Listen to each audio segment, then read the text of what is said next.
Now from Brussels is our correspondent Brian Carter. Brian, it's not what Trump said so much as how he said it, isn't it? There was an idea really, or sense that the difference between what NATO is seen as and what the reality is quite large. Is that right?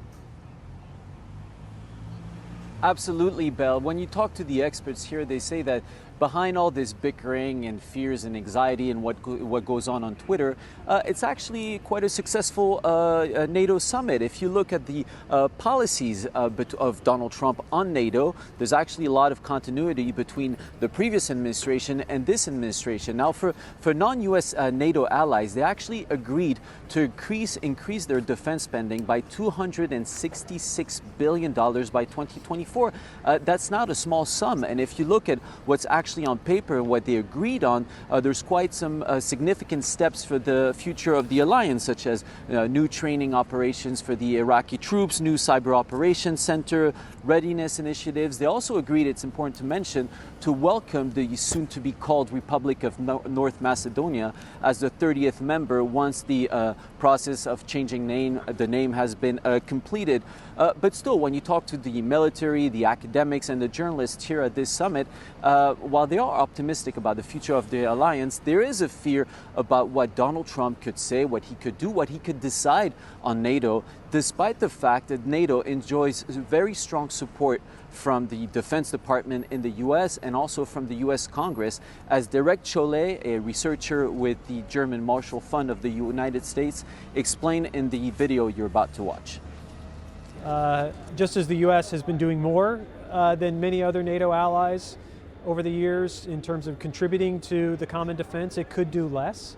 I think that would be very dangerous. I think it would be counterproductive. I don't think it would serve U.S. interests, certainly wouldn't serve NATO's interests. But President Trump has shown that he's sometimes willing to do things that would hurt the United States if it furthers whatever goal he may think he has. And if you look at actually the summit declaration, you can see that the core of NATO hasn't changed. The word Russia appears twice as much as the word terrorism. NATO says that Russia is attempting to undermine, I quote, our institutions and sow disunity. Now, I also wanted to talk with a Russian analyst to get the Russian perspective on this. And while he doesn't believe that there is a military confrontation coming between Russia and the allies here in Europe, he does say that this military buildup, this increase of spending on defense, could actually play in the hands of Vladimir Putin. There is no direct military threat, but Russian authorities prefer to speak about military threat from NATO because the situation of encircled fortress is ideal situation for authoritarian state to control its citizens.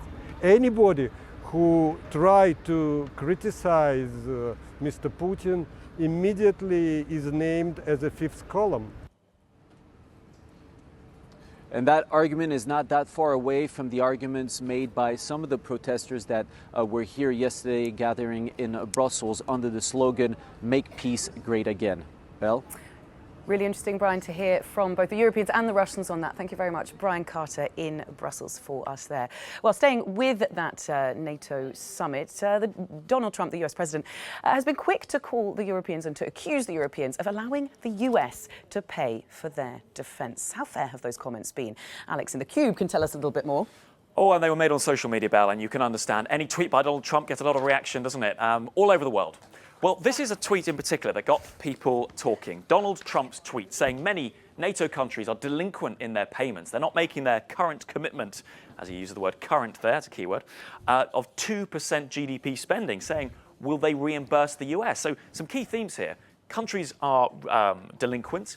They owe the US money, and there's a current commitment of 2%. Now, people have been fact-checking that online, including Peter Baker from the New York Times, who points out that Trump is wrong. He's confusing the future commitment of 2%. That's by 2024.